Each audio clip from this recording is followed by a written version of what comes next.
Yo, what up? Welcome to Mo Boxing No Problem. I'm Jose Ramirez Jr., and I'm joined by a panel of some other great boxing pages and YouTube channels. We got Ruben from Through the Ropes. Hey, What up, how's it going? Ruben? Yeah. How's it going? Good, good. We got TJ from the Boxing Syndicate. What up, So, yo, TJ? what's up? We got boy K Rod. What up, K Rod? Hey, what's up? And then last but not least, we got Tim from Skywalker Boxing. What up, Tim? Salute, brother. How you guys doing? Salute, Good. man. It's been a while since we had one of these post-fight discussions, but we had a really great fight to talk about yesterday with Benavidez versus Plant, and it was just an overall great card. Like all four fights lived up to the hype, and surprisingly, none of them had a title at stake, but still very much high stakes. But I do want to talk about, like I said, David Benavidez versus Caleb Plant, the main event. Much respect to both fighters for giving the fans, the fight we've been asking for years, and definitely living up to the hype. So, want to just kind of go around the table here and get everyone's opinions. So we'll start with you, Ruben. What were your thoughts on Plant versus Benavidez? Well, like you said, the whole card was good, but we'll talk about the main event. I thought it was a good fight. It was definitely really entertaining, man. I think it happened at the perfect time. I think Caleb Plant was still very much in is still very much in his prime. David Benavidez is just entering his prime, so I think it happened at the perfect time. But I mean, overall, the fight, I mean, it was really good. Plant was just how I thought it was going to happen. Plant was going to look good during those beginning rounds, and which he did. And then Benavidez just started putting that pressure on him, and it kind of just started cracking his defense. But I mean, one thing I do want to say that fight was being really over officiated. Like every time like Benavidez got close, and Kenny Bayless did not let him work at all at the body. And I think ultimately that's why he didn't end up stopping him at the end of the fight, because Caleb Plant towards the end of that fight was taking a beating. Yeah, last couple of rounds he was just fighting on pure heart, man. Yeah, but I mean, that was a gutsy performance by him too. I definitely take my hat off to him, because that was a gutsy performance too. So you could tell he wanted that fight. Yeah, absolutely. We got a comment here from Carl Hunter Hansen. Says salute legends. Salute to you, Carl. All the way from Australia. All right, TJ, what are your thoughts on the fight, TJ? Yeah, very similar to Ruben's, honestly. Like, obviously, it was a great fight.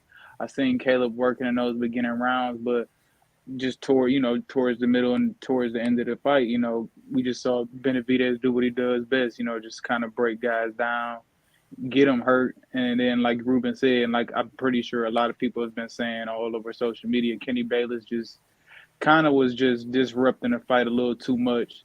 Then, and I love Caleb Plant. I think Caleb Plant fought a great fight, but he was doing a lot of holding that Kenny Bayless didn't, kind of address. So, you know what I mean? I saw a lot of people talking about that, and I agree with that as well. So, but overall, man, the fight was great. They gave the people what they wanted.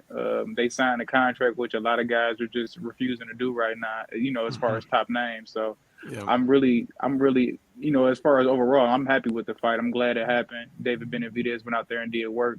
I'm pretty sure a lot of people had him winning. So I'm interested to see what's next for both these guys. Absolutely. What about you, K-Rod? I mean, mine's gonna probably be controversial, but I actually thought it was a great fight.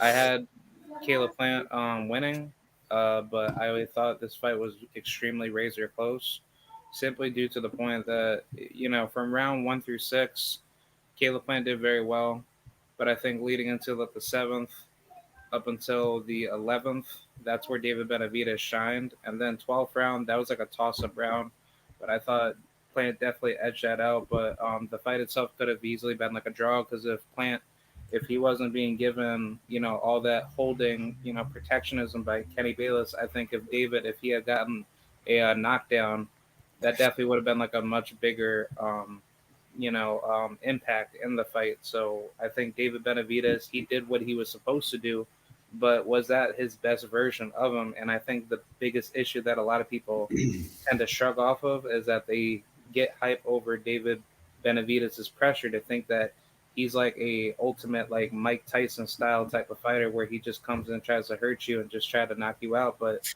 that's really not how David Benavidez should be viewed as. He should really just be viewed as like a semi-volume puncher, walk you down type of fighter. He is a very throwback fighter, don't get it twisted, but like as far as leveling him against like the top tier level opposition. I think like the minute David Benavidez gets met with somebody that's not afraid to deal with his pressure, I think that's where David Benavidez' skill set will be viewed a lot more different. But either way, Caleb Plant did a great job. He showed that a supreme boxer can give David Benavidez his problem. And I think that's where these two guys are going to still be better, like regardless of who won or who lost. Yeah, absolutely. And let me just read some of these live comments here. We got Mrs. Just Do, Skywalker, peace and love, my good brother. Salute you. Mrs. Just Do. And then Carl agreeing with all of us here. Just a great card. And then Tupac 13. I was saying, what's up, fellas? Saludos. What up, Tupac? What up, Saludos.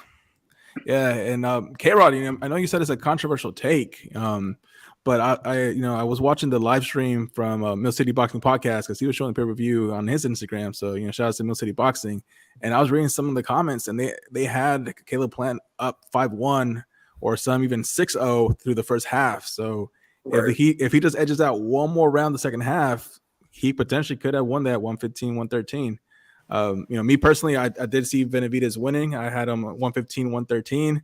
I could also see 116, 112 for Benavidez.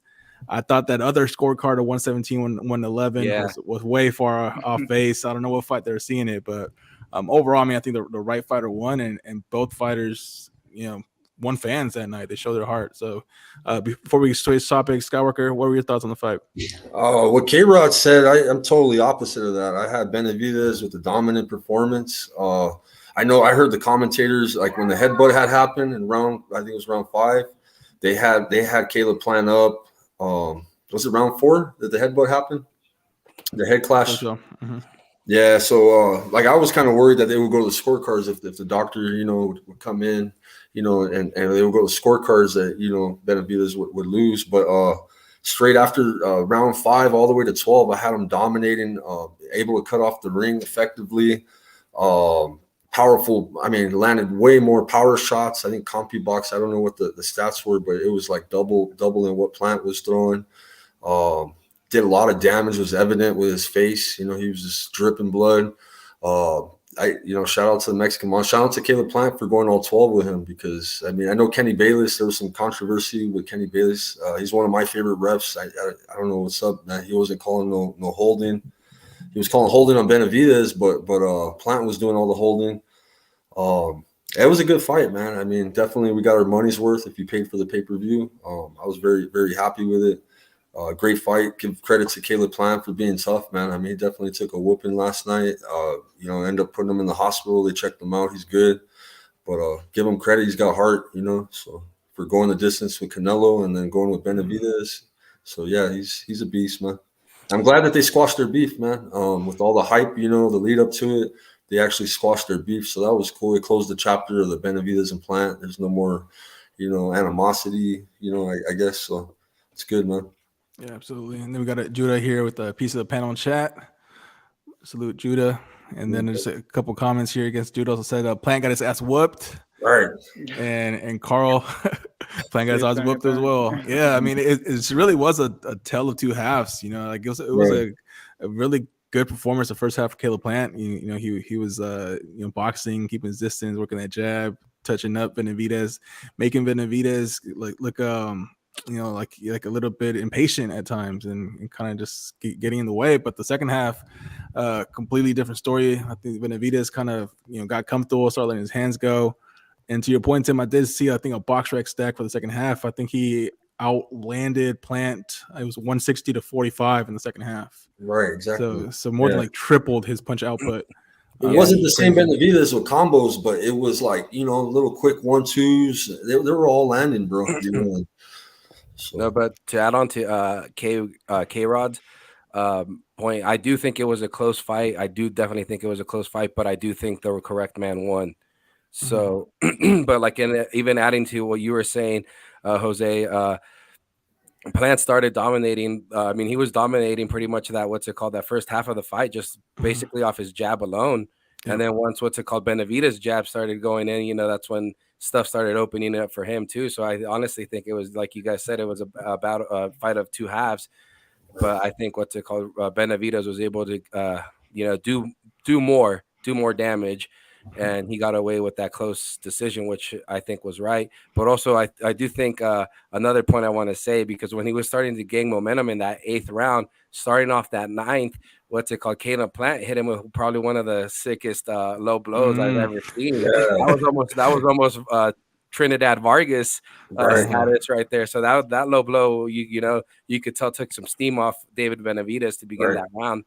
And he didn't waste time on that low blow. Did you notice that? Because he was hurt. Caleb Plant was a little bit hurt, and Benavidez knew, like, hey, this guy's, I shouldn't take the full 5 minutes, for to heal up. But you could tell he was definitely hurt. I think that's why. I think to say what you to just go on what you're saying, Skywalker. I think Benavidez was hurt, but he knew that Caleb Plant was still hurt from that 8th round. So I think he wanted to jump on him, because I personally thought Benavidez had I know he got the win, but I feel like Benavidez didn't really win, because I felt like he had to stop him, and if that makes sense, like to keep that hype going. You guys feel like Kenny got in the way of that last night, though? I think he did. I saw Oscar De La Hoya tweet, congratulations Benavidez for beating 2 guys in the ring last night, alluding to Kenny Bayless being the second guy he had to beat.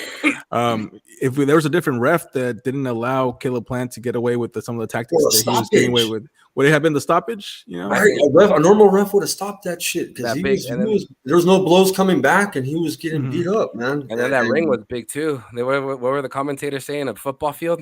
Right. It was a big ring. It was a little big, yeah.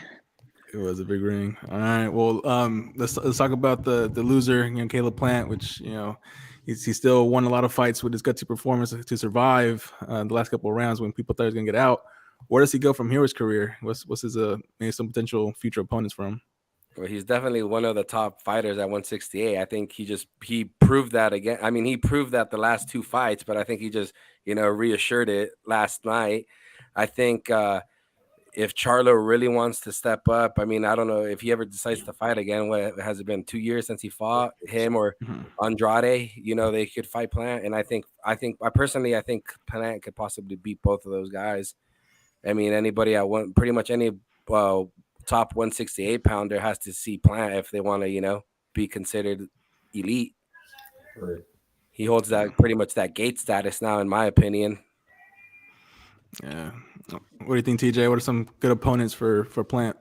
Yeah, I kind of agree, man. I don't really know, because I was thinking about this too. Like, where could he go from here? But it's not like he can't beat anybody. You know what I mean? Anybody outside of the top 10, he's whooping.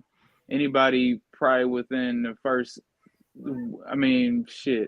He's obviously a top 3 168 guy. So it's like, it's just, he's in a tough spot for me, because it's like you don't want to be a gatekeeper and just fight up and coming guys, but can he really beat the elite of the elite, which is obviously Canelo and David Benavidez? So does he wait to those guys? Just, I'm not sure what Canelo's going to do, but I'm sure David probably move up, after he gets a Canelo fight, or if that doesn't happen, he'll probably just go to 175 and maybe he can, see what happens after that. But for me, he's in a tough spot, man. I'm not sure what he does from here. You know what I mean? Like I said, it's either, he's better. He's too good to be a gatekeeper and fight the up and coming guys, but he's also proved to not be able to beat the best of the best in the weight class. So he's in a tough spot for me. Yeah, it's tough, because I think he deserves kind of a tune-up fight, in my opinion. but because he's taking big name after big name after big name, man. He's not fighting any bums, which I respect about Caleb Plant. That's why we love to watch him. But like you said, you probably deserve to tune up real quick, maybe take a fight off real quick, and then see what happens. But like I said, I don't know, man. He's too good, like I said, to fight a bum. But who does he fight? In the comment here with Big Dog Smoke says, it was a draw. I had it 6-0 after halfway point, or 5-1 in favor of Plant. 12 was a swing round. I had a draw or 7-5 Plant. No issues with Benavidez getting a close call, but cards were BS. Yeah, that 117, 111 card was definitely BS. It was a close fight. That was wild. Yeah. In the beginning, like I said, right at that headbutt, they had Plant ahead, and then like the following round, they had it a draw on the unofficial scorecards. I wasn't really scoring it. I was more into the fight to be scoring it. I usually rewatch a fight to score it. But yeah, man, the second half, he just dominated the hell out of him, bro. Yeah, he did, and that's what wins it, man. Them championship rounds, and that second half is always important, man. All right, Bruce, guys, boxing salute. Bruce, what's up, brother? Got K-Rod, what are some good opponents for Caleb Plant, in your opinion? I would say maybe preferably Demetrius Andrade, go after Charlo, because Charlo did say he would fight you even if you did win or lose. I wouldn't even mind testing out 175, go after Anthony Yard, go after, like Joe Smith Jr. That's a good fight. Like I'm not too sure how far Caleb Plant wants to go, but if you just want to finish up 168 as your final weight class, then by all means fight everybody. Like just to keep your, validity, in the top 3 or top 10. I wouldn't mind David Morrell. I definitely wouldn't mind Edgar Berlanga. That's a good fight. And I think that's probably it. Because I don't think anybody else is going to move up from 160 to fight at 168. So. Yeah, for Tough me, spot, man. I was thinking some of the UK fighters at 168, like Zach Parker. Yeah. Could like I know he lost to John Ryder, and then if we all expect John Ryder to lose against Canelo, maybe he fights John Ryder. And then I'm blanking on the name, but he just beat Anthony Sims Jr. in the UK. Shit. But he's undefeated, I think. So that'd be another. Kuzo, Kuzo or no? Kuzo. Yeah, he's from Italy. There's an Italian 168. Yeah, he's good. I just seen him fight. He's an international champ. He got a belt. I think it's IBF or. It's one of those secondaries. He's got a secondary belt, bro. Yeah, I think so. I just thought of 2 names. He could fight Danny Jacobs or Gabe Rosado. Oh, yeah. Gatekeepers. Gabe Rosado would be a really fan-friendly fight. I'm telling you, Gabe Rosado, people think because he got 16 losses, he a bum, man. Gabe Rosado can still fight. Back to bully. Yeah, absolutely. All right, and then Tim, we'll start with you now for who Benavidez should fight. But let me read this comment from Big Dog Smoke first. It says Benavidez should target Charlo, Morrell, or Andrade while he waits on Canelo versus Bivol 2 results. Plant had 2 massive paydays in a row and lost twice, so he should take some time off and take a tune-up. Yeah, I mean, there's nothing wrong with Plant taking a tune-up, or a step outside the top 10. Like he's already fought 2 tough opponents. Even Anthony Durrell's a dog. That was a tough fight. He could have been knocked out. So for sure. But Tim, where does Benavidez go from here? Who should he target? All right, so I agree with TJ. He's too good to be a gatekeeper. He's got skill.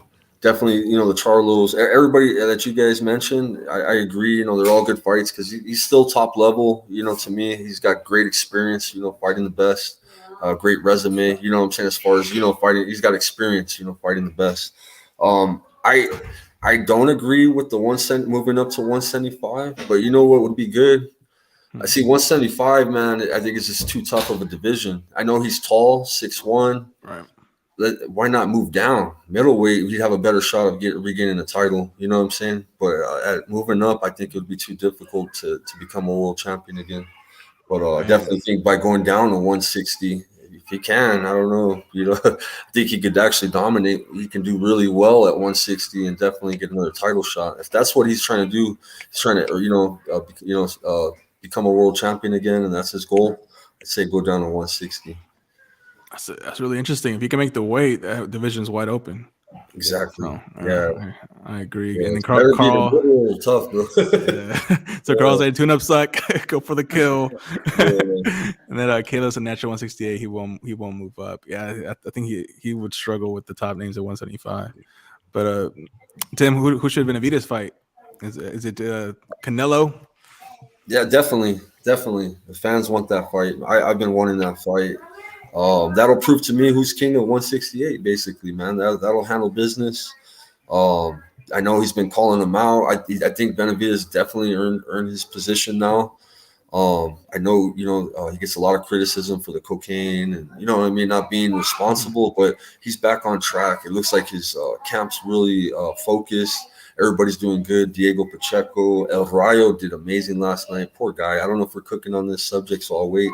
But yeah, man, just shout out to Team Benavidez, man, doing real well. Caleb Plant too, bro. Just a great fighter. Gave the fans a killer fight last night, bro.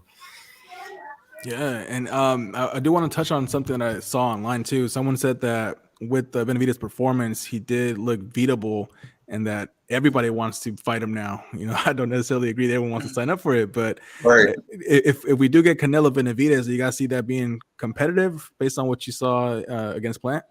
Oh yeah, definitely. I like to think about it. It's like when Triple G was over here coming up and he was knocking out everybody. Then he fights Kell Brook and fights Danny Jacobs, and then they're hitting him. They're hanging in there with him now. And now people are like, oh, you know what? Maybe he's not as scary as I thought. So I think it's the same. The same thing happened with Benavidez. He went up in competition. Obviously, he didn't look as good with those combinations, how he throws. So I think in the long run, I think it probably was good for him that he kind of looked vulnerable. So now I think he will get. Now I do think Canelo's probably like, you know what, like maybe he's not as scared. I mean, I'm not saying that Canelo was scared of him before, but he looks more beatable now. Mm-hmm. Yeah, but I mean, Canelo can't be hanging around the ropes too long either. That's the Yeah, thing. for sure. Yeah, that's what. And now everybody's over here saying that Canelo's just gonna beat up Benavidez. I'm like, dude, like it's a whole it's a different fight. Like Yeah. Canelo doesn't have the legs that Caleb Plant has. Like Canelo will stay on those ropes, and so it's definitely a good fight. And I mean, I don't want to cut no one off, but who should Benavidez fight next? Canelo. I don't want to see Benavidez versus nobody else, but besides Canelo. And I don't want Canelo to take the Bevo rematch because I think that's just another butt whooping for Canelo. Yeah, absolutely. What are you, TJ? It's a Canelo. Are you open to some other options? I'm in the same boat as Ruben. Honestly, obviously, we all want the Canelo fight. That's obviously, 'cause I mean, at this point, David's been the number one challenger at 168 for a long time now. Anyway, so we've been wanting to fight. So it's just, does Canelo want to give it to him? So I did have somebody DM me on Instagram and said they wouldn't mind seeing Charlo take a move up to 168 and fight him possibly if he comes back and does that. But after a long layoff, I'm not sure how well Charlo will do with somebody like of that caliber. You know what I mean? But Charlo's a dog in his own right, undefeated still a champion at 160. So I mean, I definitely wouldn't mind it. But like I said, at the end of the day, we know what the people want, man. We want to see Canelo, David Benavidez, to just solidify who is the best at 168. We just need to know, who's the top guy of the division at the end of the day. And it's those two guys. They just need to settle it out. Hopefully we can get it in September, like David kind of hinted at, on the post fight. So yeah, absolutely. And then Big Dog Smokes. That's Benavidez is a younger and bigger guy who's improving. The longer it takes, the worse it'll be on Canelo. It's fair to say Canelo has peaked or is on the decline. I mean, he's been a pro since 15 years old, I think. So those fights, a long time. Take a toll on you. K-Rod, how do you see a Canelo versus Benavidez fight playing out? And then are there any other opponents for Benavidez that you would want to see if we don't get Canelo? Yeah, as far as this matchup goes, I think Benavidez will stop Canelo if he applies better pressure and then also work on your body work because you have such a great jab tool at the body. And I was thinking inside my head he was going to do that to Caleb Plant, and that's what I was really most worried about from Benavidez because if he took pages out of Errol Spence's book, like he can apply the same style that he did with an Anthony Durrell, but the thing is just that Benavidez, he doesn't understand that his style works better to the body before going upstairs. So I think if he just takes those pages to be more educated to the body and also move your feet while you're jabbing to the body, because if you do that and Canelo, he's trying to do all this side step, pivot step, all you need to do is just crack him to the body. And Canelo, he's not going to basically move around a lot. And Bivol pretty much proved that in their fight. But I think the thing is just that when you think about it, if David Benavidez had a much higher ring IQ to understand these things a lot faster in these tougher level fights, I think Benavidez would be a lot more educated. But the fact is, it's just that Benavidez is for who he is for now, but he's just only getting better. So I think that if you just understand what you're good at and take advantage of the fundamentals, then you will become a bigger threat for the tougher fights. But I think Benavidez and Canelo is a true 50-50. But if Canelo, just by looking at what he's been doing lately, if he's not, like the same Canelo that we once knew, then I think Benavidez can definitely smoke him.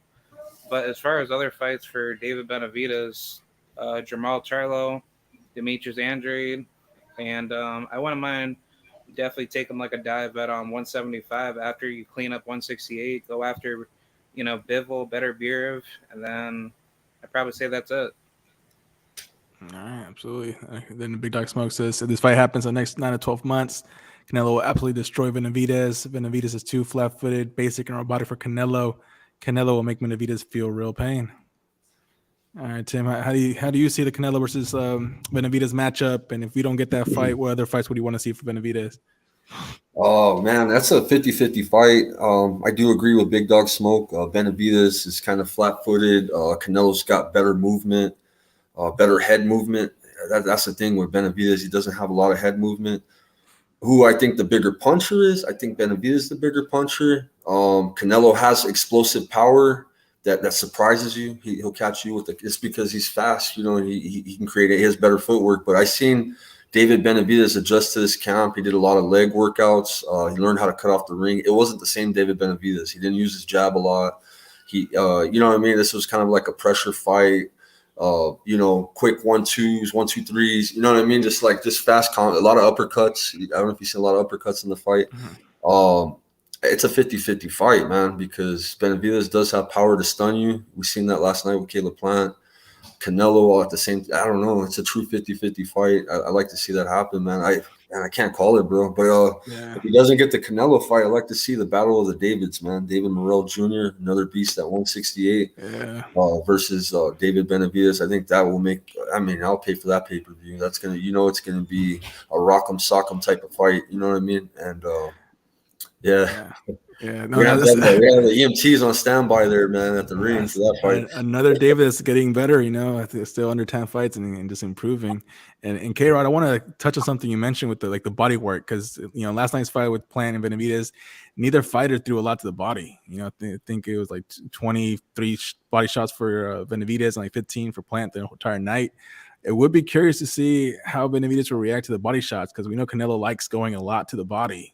And that's maybe something that you need to kind of keep Benavidez off of you, is to start slowing him down with the body shot. So want to see how more body work from Canelo against Benavidez would impact his fighting style. Kenny Bayless didn't let him work the body, man. Kenny Bayless didn't let him work the body. Good point. Got close. They got broken up. Good point. I guess that's why neither fighter got a big output there. Yeah. And then Carl says David's good, but he's still too green, and he should run to Morrell. On the pro level, he's still really green. I know he had a ton of amateur fights, but on the pro level, he's still learning on the job. Yeah. Any other closing comments, guys, on Plant Benavidez and the future for them? Just a great fight. To see a rematch. That's for sure. What was that, K-Rod? I said I want to see a rematch as soon as possible, because it definitely deserves like a trilogy or a quadrilogy, because it's just too good of like a fight. It was a good fight. Yeah. All I gotta say is Ryo got robbed. No, you're not cooking on it. I'm just gonna yell that out one last time for you guys. Ryo got robbed last night. I don't care. I watched that shit twice. He got robbed, man. Ryo did get robbed. I like he was asking who was interviewing him yesterday? Oh, man. Was it Larry Merchant? Walked up to him, told him he got robbed. Floyd Mayweather walked up, told him he got robbed. The whole crowd, the whole arena. But then we got people on YouTube saying that he didn't. And I understand the slick style of hit and not be hit. But he was getting his ass whooped, and he got dropped in the first round, bro. Like, I just seen him just getting destroyed. He was the whole time on his back foot, bro. I mean, I seen jabs. I seen little pillow shots being thrown, but nothing stunning El Rayo, I seen a few shots. I just feel like Rayo didn't close strong enough, man. If anything, that was his downfall. He just didn't close strong enough, because Colbert was doing some nice things in there. Yeah. He's got skills, and I thought let's see. So we got here from Carl says I thought El Rayo won with the knockdown. And then a lot of people are disputing and saying, well, you can't judge a fight based on 15 seconds when it's like a 3-minute round. So that's a good thing to height. But I was messaging Nation Stop Sports on Instagram because we're talking about that. We both felt like Rayo got robbed, but we also felt that Raya should have taken advantage of having Colbert hurt multiple times and got the stoppage. Like, don't leave it up to the judges because we know that they can get the call really wrong. So he should have got him out of there.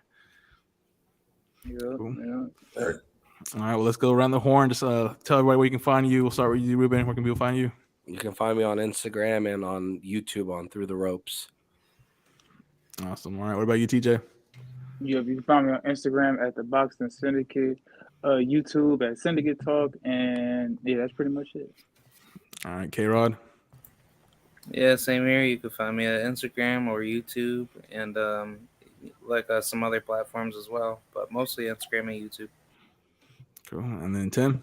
You can find me on YouTube, Skywalker Boxing. Subscribe. Thank you, guys.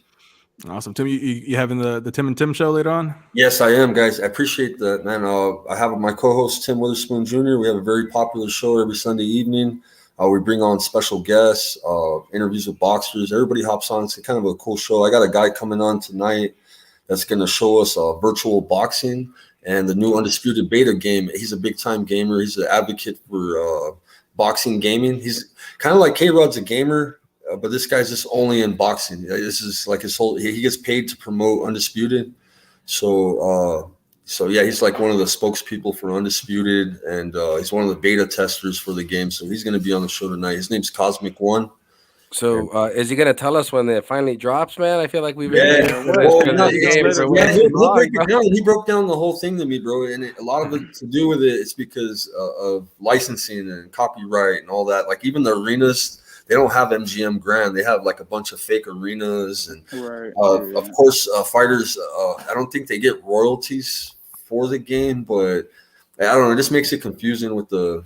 Yeah, it's a lot of the legal stuff that's holding back the game. But they already released the beta version. It's got about 12 fighters on it. It's got Wilder, Fury. It's got Usyk. You can simulate games. So you guys game, right? You guys game.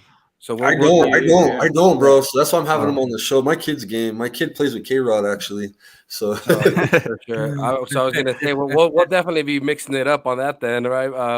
Jose and TJ and K-Rod. We'll try, bro. When it comes out PS4, when it comes out PS4, I can't wait for Fight Night Champion. If that game comes out, I'm facing everybody on this panel. I'm just gonna keep it real. Man. Man. We've been in need of a boxing game for a long time, so I'm excited when they coming out for that because I play video games a lot. So I'm really excited for when they drop that on like consoles. I don't got a PC yet, so when they drop it on PlayStation, man, I'm excited. I'm to a point where it's like, man, like this is just like it's getting on my nerves hearing about it. I just want to hear. I just want to play it. Yeah, I just want to play it. But real quick, Skywalker, whatever happened with the thing with that you were gonna do with the boxing voice? Oh, Border Wars, the whole event got shut down. You know what's crazy, Ruben? All my opponents were ducking me, bro. I was going to have a fight at light heavyweight. I weighed 190, bro. So my fight, I knew once I got in shape, I was going to drop weight. Yeah. And I got down to like 170, bro. I got hella light. And my opponent pulled out, and then they offered me a cruiserweight title, bro. So then I was going to gain my weight back. So I started gaining my weight back. I was going to fight the champ. He's from Canada. And so I started training. I thought I could take him. My coach thought I could take him. So I was going to step my competition up and go for this opponent. He backed out because he's from Canada, bro. I guess because of the finances, he couldn't make the trip. So then I was going to fight a fucking super middleweight, bro, or middleweight, like real light guy. We're going to meet in the middle type shit. Then they canceled the whole event. USA Boxing got involved in Vegas. They don't play around. He's done it in a lot of other cities and states. And they shut him down, basically. They told him he has to get with you. So now we got to have all physicals, EKGs. I'm 40 years old, so now I can only fight old people. I can't fight people that are 27 or in their 30s. I got to fight people in their 40s, So it makes it a little bit harder. So, I mean, the future of Border Wars is going to be more legit, but it's gonna not anybody can participate. That's all I got to say. Like, it's not going to be as open as it used to be.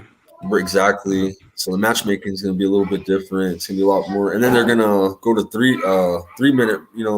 3 minute rounds. And so it increases in a minute, which, makes it more competitive, I guess. You got to get in better shape for that. Instead of 2 minute rounds, 2 minute rounds ain't shit, but 3 minute round. It's pretty It's a tough. drastic difference. That minute makes a crazy difference. Yeah, definitely. And then I think some of it with the masters, like I said, I can't fight. I have to have an EKG, and I've had a broken hand from boxing. I've had surgery. The military took me back in the day, but I know boxing. You know what I mean? As far as the physical, they'd be like, "Damn, you got this from boxing," so they're not gonna allow you to box again. You know? Yeah, absolutely. So, well, guys, thank you guys so much for joining the panel, Yeah. and also thank you when came through the live chat and talk some boxing. We'll catch you again real soon. All right, guys. Hey, much love, man. All Much right, love, man. much love. Here, guys. Cool, man. All right, later. Appreciate y'all.